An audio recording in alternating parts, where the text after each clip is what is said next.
was exciting. Hi, it's Tom taking a quick look at Outlast 2, the latest horror title from Canadian developer Red Barrels. The team made its breakthrough with the original Outlast 3 years ago, championing stealth-based gameplay with some of the more graphic cutscenes this side of Resident Evil 7. And that's the template for this sequel. In Outlast 2, you're armed only with a camera to take footage or enter a night vision mode to see in the dark. You can't use any weapons at all, and instead running and hiding is your best defense from the occult goings-on in the Arizonan swampland.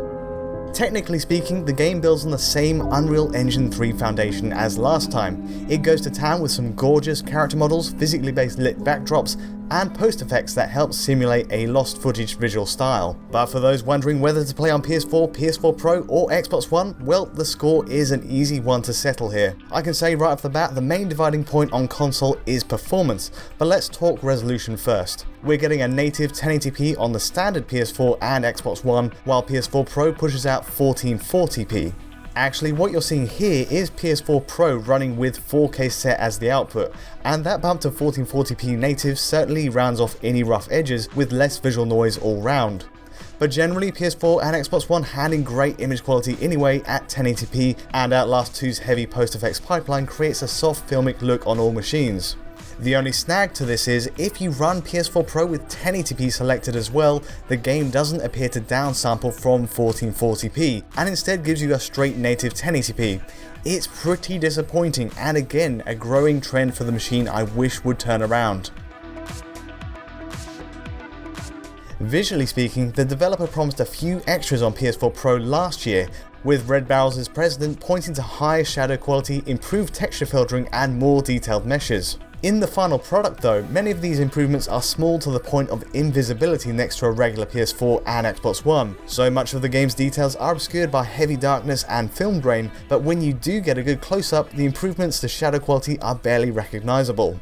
That being said, texture filtering does get a visible boost in this hallway though. Here we have a PS4 Pro, and zooming in, it's clear a regular PS4 is a step down next to the broader filtering range on PS4 Pro. Between PS4 and Xbox One meanwhile, there's really nothing obvious to split the two.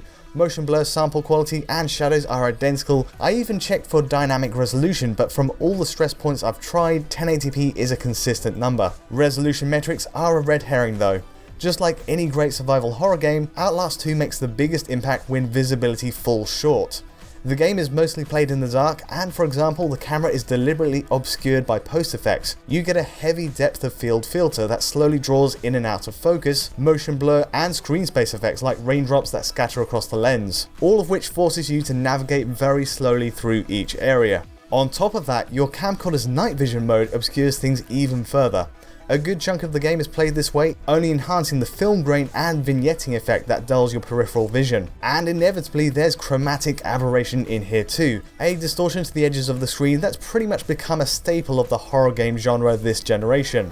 But just like Outlast 2's other post effects, it's not available as an on-off toggle, it's all part of the experience. So is there anything to divide these three machines otherwise? Well, the battle really is between PS4 and Xbox One in this sense, where Microsoft's machine suffers from slightly more screen tear. It's great to see all console releases make 60fps a priority, and from the first hour of play that's exactly where it holds. But clearly full screen tearing kicks in more visibly with Xbox One during cutscenes especially. A regular PS4 occasionally shows a small patch of torn frames at the same spots, while PS4 Pro winds up delivering 1440p with barely any hint of the issue at all. In all cases though, the 60fps line is closely adhered to, with the only slight trade-off being a faint wobble to the image when that frame render time goes over budget. The good news, with all that film grain and the pretense of it being lost footage, the tearing doesn't stand out as much as it could have with a brighter, more vivid game. It's also rare enough that it shouldn't be an issue for Xbox One users anyway.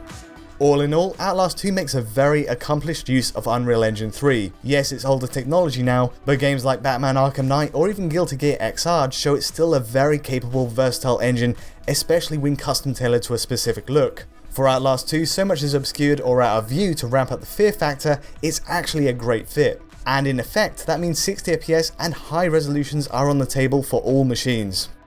Anyway, that's just a quick overview of what to expect on the console front.